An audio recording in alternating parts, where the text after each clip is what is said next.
আসসালামু আলাইকুম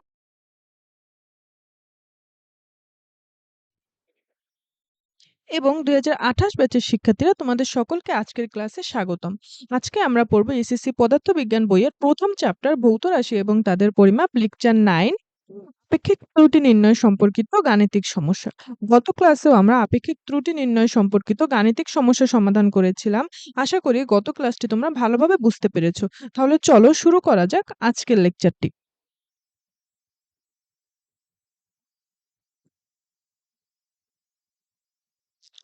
দেখো, একটি প্রশ্ন আছে। তুমি একটি বাক্স এমন একটি রুলার দিয়ে মেপেছো যেখানে শুধু সেন্টিমিটার স্কেলে দাগ দেওয়া আছে। তুমি বাক্সটির দৈর্ঘ্য, প্রস্থ, উচ্চতা মেপে পেয়েছো যথাক্রমে 10 সেন্টিমিটার, 5 সেন্টিমিটার, 4 সেন্টিমিটার।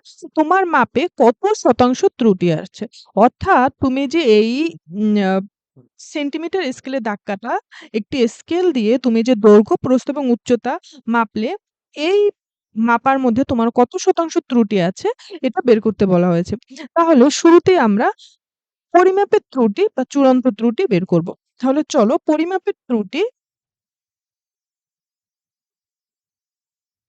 দেখো, এখানে পরিমাপের ত্রুটি, চূড়ান্ত ত্রুটি ২ টা সূত্র আছে। আমরা জানি চূড়ান্ত ত্রুটি হচ্ছে প্রকৃত মান এবং পরিমাপকৃত মানের মধ্যে পার্থক্য, এবং এটাকে আমরা একটা পরম মান সাইনের মধ্যে আটকাই। চূড়ান্ত ত্রুটি পরিমাপ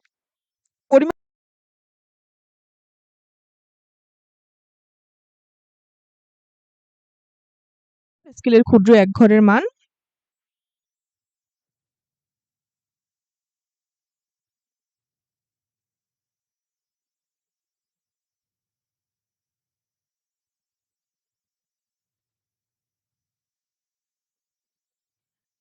ডিভাইডেড বাই 2। এখানে প্রশ্নে দেয়া আছে যে স্কেলটিতে শুধু সেন্টিমিটার স্কেলে দাগ দেওয়া। সুতরাং আমরা ধরতে পারি যে মূল স্কেলের ক্ষুদ্র এক ঘরের মান হচ্ছে 1 সেন্টিমিটার ডিভাইডেড বাই 2। তাহলে এখানে আসবে 0.5 সেন্টিমিটার। এখন যেহেতু আমরা মানটি পরম মানের মধ্যে লিখেছি, আমরা জানি না যে মানটিকে ধনাত্মক নাকি ঋণাত্মক। আর আমরা জানি ত্রুটি ধনাত্মক, ঋণাত্মক ২ টাই হতে পারে। তাহলে আমরা লিখতে পারি পরিমাপের ত্রুটি হচ্ছে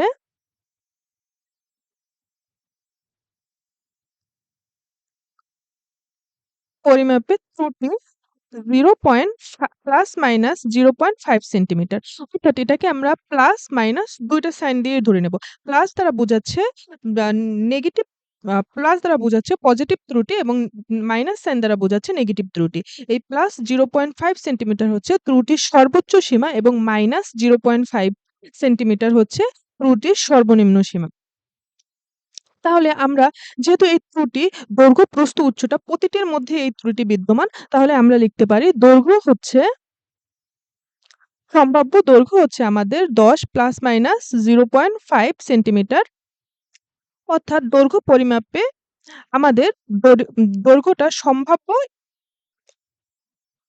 এই দৈর্ঘ্যটা হচ্ছে আমাদের সম্ভাব্য 10 ± 0.5 এবং প্রস্থ হচ্ছে আমাদের সম্ভাব্য 5 ± 0.5 সেন্টিমিটার এবং উচ্চতা হচ্ছে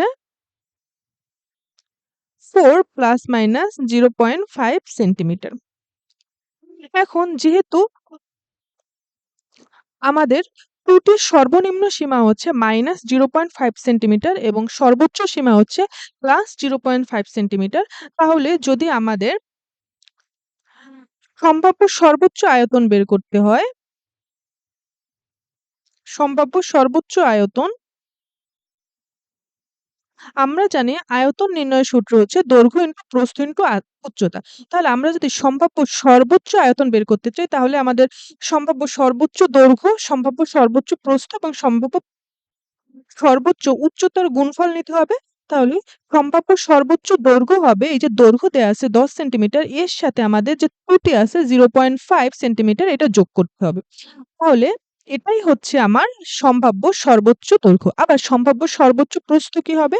5 প্লাস 0.5 সেন্টিমিটার। অর্থাৎ আমাদের যে প্রস্থ দেয়া আছে 5 সেন্টিমিটার, এর সাথে আমি ত্রুটিটা যোগ করব। আবার উচ্চতা হবে, যে উচ্চতা দেয়া আছে আমাদের 4 সেন্টিমিটার, এর সাথে আমরা যে ত্রুটি আছে এই ত্রুটিটা যোগ করব। তাহলে যে আনসারটা আসবে সেটাই হবে আমাদের এখানে আনসার আসবে ২৫৯.875 সেন্টিমিটার কিউব। এটাই হচ্ছে আমাদের সম্ভাব্য সর্বোচ্চ আয়তন। আবার সম্ভাব্য সর্বনিম্ন আয়তন যখন আমরা বের করব, তখন আমাদের সর্বনিম্ন ত্রুটি কি? আমাদের সর্বনিম্ন ত্রুটি হচ্ছে -0.5 সেন্টিমিটার। তাহলে আমরা যদি দৈর্ঘ্য থেকে 0.5 অর্থাৎ ত্রুটিটা বিয়োগ করি, তাহলে আমরা সর্বনিম্ন দৈর্ঘ্য পাবো। আবার আমরা যদি প্রস্থ থেকে ত্রুটি বিয়োগ করি 0.5 সেন্টিমিটার, 5 - 0.5 সেন্টিমিটার, তাহলে আমরা সর্বনিম্ন প্রস্থ পাবো এবং আমরা যদি উচ্চতা থেকে আমরা যদি ত্রুটিটা বিয়োগ করি, তাহলে আমরা সর্বনিম্ন উচ্চতা পাবো। যথাক্রমে সর্বনিম্ন দৈর্ঘ্য, সর্বনিম্ন প্রস্থ এবং সর্বনিম্ন উচ্চতার যোগফল থেকে আমরা কি পাবো? সর্বনিম্ন আয়তন পাবো। এখানে আসবে 149.625 সেন্টিমিটার কিউব। আশা করি তোমরা সর্বনিম্ন আয়তন এবং সর্বোচ্চ আয়তন নির্ণয়টা বুঝতে পেরেছো। এখন আমরা বের করব পরিমাপকৃত আয়তন। চলো এখানে আমরা পরিমাপকৃত আয়তনটা বের করি। পরিমাপকৃত আয়তনকে আমরা আমাদের পরিমাপকৃত দৈর্ঘ্য দেয়া আছে, প্রস্থ দেয়া আছে, উচ্চতা দেয়া আছে। এগুলো আমাদের প্রশ্নেই দেয়া আছে। তাহলে পরিমাপকৃত আয়তন হচ্ছে ওই যে পরিমাপকৃত দৈর্ঘ্য, এই যে ১০ সেন্টিমিটার, ৫ সেন্টিমিটার, ৪ সেন্টিমিটার এগুলো যে দেয়া আছে, তাহলে এই যে পরিমাপকৃত দৈর্ঘ্য, পরিমাপকৃত প্রস্থ এবং পরিমাপকৃত উচ্চতার গুণফল থেকে আমরা পরিমাপকৃত আয়তন পাবো। তাহলে চলো লিখি ১০ centimetre into ৫ centimetre into ৪ centimetre. এখানে আনসার আসবে ২০০ সেন্টিমিটার কিউব। অর্থাৎ আমাদের পরিমাপকৃত আয়তন হচ্ছে ২০০ সেন্টিমিটার কিউব। এখন আমরা এই যে আয়তন বের করলাম, এই আয়তন পরিমাপে আমরা চূড়ান্ত ত্রুটি বের করব। তাহলে আয়তন পরিমাপে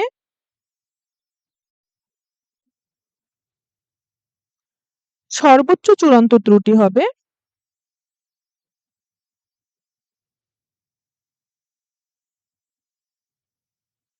সর্বোচ্চ চূড়ান্ত ত্রুটি হবে আমাদের যে পরিমাপকৃত আয়তন এবং যে আমরা সর্বোচ্চ সম্ভাব্য আয়তন বের করেছি এর মধ্যে পার্থক্য। আমাদের সম্ভাব্য সর্বোচ্চ আয়তন ছিল হচ্ছে এটা। অর্থাৎ 259.875 এবং আমাদের পরিমাপকৃত আয়তন ছিল ২০০।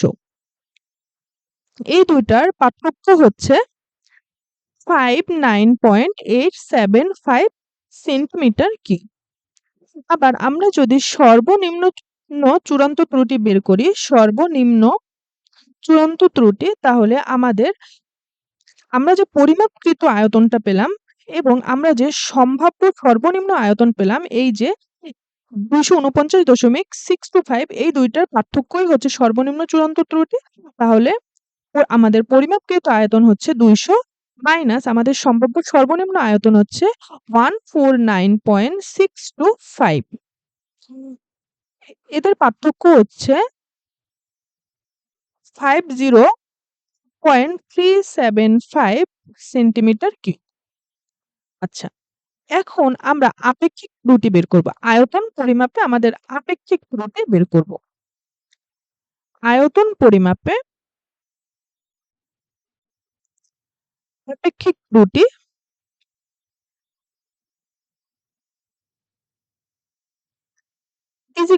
আপেক্ষিক ত্রুটি আমরা জানি চূড়ান্ত ত্রুটি ডিভাইডেড বাই পরিমাপকৃত মান। এখন আমরা জানি যে আপেক্ষিক ত্রুটি পরিমাপ করার ক্ষেত্রে আমরা সর্বোচ্চ চূড়ান্ত ত্রুটিটা নিয়ে হিসাব করি। এখানে সর্বোচ্চ চূড়ান্ত ত্রুটি হচ্ছে এই যে ৫৯.৮৭৫। দেখো এখানে ৫৯.৮৭৫ এবং ৫০.৩৭৫, এর মধ্যে ৫৯.৮৭৫ হচ্ছে বড়, অর্থাৎ সর্বোচ্চ চূড়ান্ত ত্রুটি। তাই আমরা ৫৯.৮৭৫ এই চূড়ান্ত ত্রুটি নিয়ে আপেক্ষিক ত্রুটিটা হিসাব করব। তাহলে চূড়ান্ত ত্রুটি বসালাম, এবার ডিভাইডেড বাই পরিমাপকৃত মান হচ্ছে এই যে দেখো পরিমাপকৃত আয়তন হচ্ছে ২০০ সেন্টিমিটার কিউব। তাহলে ২০০ সেন্টিমিটার কিউব বসালাম এবং যেহেতু আমাদের এখানে শতকরা হিসাব করতে হবে, শতাংশ বের করতে বলেছে, তাই আমরা ১০০ দিয়ে গুণ দিলাম। তাহলে আমাদের আনসার আসবে হচ্ছে ৩০%। এটাই হচ্ছে আনসার। এই যে আমি যে ম্যাথটা করালাম, এই ম্যাথটা হচ্ছে তোমাদের বোর্ড বইয়ের যে আ এসএসসি বোর্ড বইয়ের ফিজিক্স বোর্ড বইয়ের যে ভৌত রাশি ও পরিমাপ চ্যাপ্টার আছে, ওখানে ২৮ নম্বর পেইজে এই ম্যাথটা তোমরা পাবে। ঠিক আছে? অর্থাৎ এসএসসি ফিজিক্স বোর্ড বইয়ের ২৮ নং পেইজে তোমরা এই ম্যাথটা পাবে, যেখানে এই প্রশ্নটা দেয়া আছে এবং আমাদের লেকচার 8 পার্ট 1 এও এই ম্যাথটা দেখানো হয়েছে। তো তোমাদের বোর্ড বইয়ে শুধুমাত্র এখানে বলে দেয়া হয়নি যে কেন তারা ত্রুটিটা 0.5 সেন্টিমিটার ধরল। সেখানে শুধুমাত্র বলে দেয়া হয়েছে যে যেহেতু সেন্টিমিটার স্কেলে দাগ কাটা, তাই তারা ত্রুটিটা ধরে নিয়েছে 0.5 অর্থাৎ তারা প্লাস মাইনাস 0.5 সেন্টিমিটার ধরে নিয়েছে।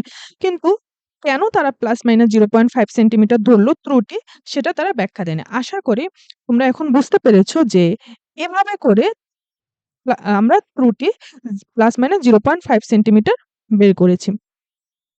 এই সূত্রটা থেকে, অর্থাৎ চূড়ান্ত ত্রুটি ইজ ইকুয়াল টু মূল স্কেলের ক্ষুদ্র এক ঘরের মান ডিভাইডেড বাই 2, এই সূত্রটা থেকে আমরা এই ত্রুটিটা নির্ণয় করতে পেরেছি। আশা করি এই ম্যাথটি এখন তোমরা স্পষ্টভাবে বুঝতে পারবে, তোমাদের কাছে ক্লিয়ার হবে। এছাড়াও যদি কখনো প্রশ্নে মূল স্কেলের ক্ষুদ্র এক ঘরের মান যদি দিয়ে দেয়, তাহলে তোমরা এভাবে করে চূড়ান্ত ত্রুটি বের করতে পারবে। ধরো কোন জায়গায় দিয়ে দিল মূল স্কেলের ক্ষুদ্র এক ঘরের মান 1 মিলিমিটার, তাহলে তোমরা চূড়ান্ত ত্রুটি কিভাবে বের করবে? চূড়ান্ত ত্রুটি বের করবে 1 মিলিমিটার ডিভাইডেড বাই 2, অর্থাৎ মূল স্কেলের ক্ষুদ্র এক ঘরের মান ডিভাইডেড বাই 2, এখানে আসবে 0.5 মিলিমিটার। এভাবে। আবার যদি কখনো দিয়ে দেয় যে কোনো বস্তুর দৈর্ঘ্য, প্রস্থ, উচ্চতা মাপা হলো স্লাইড ক্যালিপার্স বা স্ক্রু গেজ দিয়ে, তাহলে তোমরা চূড়ান্ত ত্রুটি কিভাবে বের করবে? তোমরা স্বাভাবিকভাবে তখন ধরেই নিবে যে স্লাইড ক্যালিপার্স বা স্ক্রু গেজের ২ টা যন্ত্রের ক্ষেত্রে মূল স্কেলের ক্ষুদ্র এক ঘরের মান হচ্ছে 1 মিলিমিটার। অর্থাৎ স্লাইড ক্যালিপার্স পড়ানোর সময় আমরা পড়িয়েছিলাম যে মূল স্কেলের ক্ষুদ্র এক ঘরের মান 1 মিলিমিটার ধরা হয় এবং স্ক্রু গেজের রৈখিক স্কেলের ক্ষুদ্র এক ঘরের মানও 1 মিলিমিটার ধরা হয়। ফলে তোমরা খুব সহজেই চূড়ান্ত ত্রুটি বের করতে পারবে। চূড়ান্ত ত্রুটি ইজ ইকুয়াল টু, তখন তোমরা লিখবে মূল স্কেলের ক্ষুদ্র এক ঘরের মান, যেটা সচরাচর স্কেলগুলোতে 1 মিলিমিটার হয়, ডিভাইডেড বাই 2, তখন মান আসবে, ত্রুটিটা ধরে নিতে হবে 0.5 মিলিমিটার। আশা করি তোমরা এখন এরকম ম্যাথ আসলে তোমরা সহজে সেটা ধরতে পারবে বা আনসার করতে পারবে। তাহলে আজকে এই পর্যন্তই রাখছি।